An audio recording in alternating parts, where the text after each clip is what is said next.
दोस्तों, आप सल्लल्लाहु अलैहि वसल्लम ने इरशाद फरमाया कि जो शख्स आज़ान सुनने के बाद भी अपना काम नहीं छोड़ता, अपने कामों में लगा रहता है, तो अल्लाह सुब्हान व तआला उसका हाथ कामों से भर देता है, बस वो फिर कामों में लगा रहता है।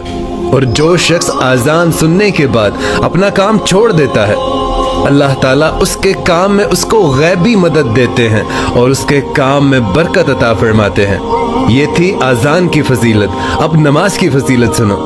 आप सल्लल्लाहु अलैहि वसल्लम ने इरशाद फरमाया कि जो शख्स जाए नमाज पर अपनी नमाज अदा करता है और उसके बाद जाए नमाज पर बैठा रहता है, मतलब वो किसी शख्स से बात ना करे और जब तक उसका वज़ू टूट ना जाए तब तक फरिश्ते उसके लिए दुआ करते रहते हैं। और सिर्फ इतना ही नहीं, हमारे नबी पाक सल्लल्लाहु अलैहि वसल्लम और अल्लाह ताला ने भी ये इरशाद फरमाया कि मेरे मोमिन बंदे, जब भी तुम पर मुश्किल आ जाए, जब भी तुम्हें लगे कि कोई रास्ता नजर नहीं आता, तो तुम दो चीजों से मदद तलब करना। नंबर 1 सबर और नंबर 2 नमाज। और सिर्फ इतना ही नहीं, हमारे नबी पाक सल्लल्लाहु अलैहि वसल्लम ने इरशाद फरमाया कि अल्लाह ताला ने मुझे 5 खसूसियात ऐसी अता फरमाई हैं जो आज से पहले किसी पैगंबर के हिस्से में नहीं आई। और पहली खसूसियत ये थी कि आप सल्लल्लाहु अलैहि वसल्लम के लिए, उनके उम्मतियों के लिए अल्लाह ताला ने सारी जमीन सजदागाह बना दी है। यानी आप सल्लल्लाहु अलैहि वसल्लम का उम्मती कहीं पर भी सजदा अदा कर सकता है, जबकि आपसे पहले के जो उम्मती थे, जो पैगंबर थे, नमाज मस्जिदों में अदा हुआ करती थी।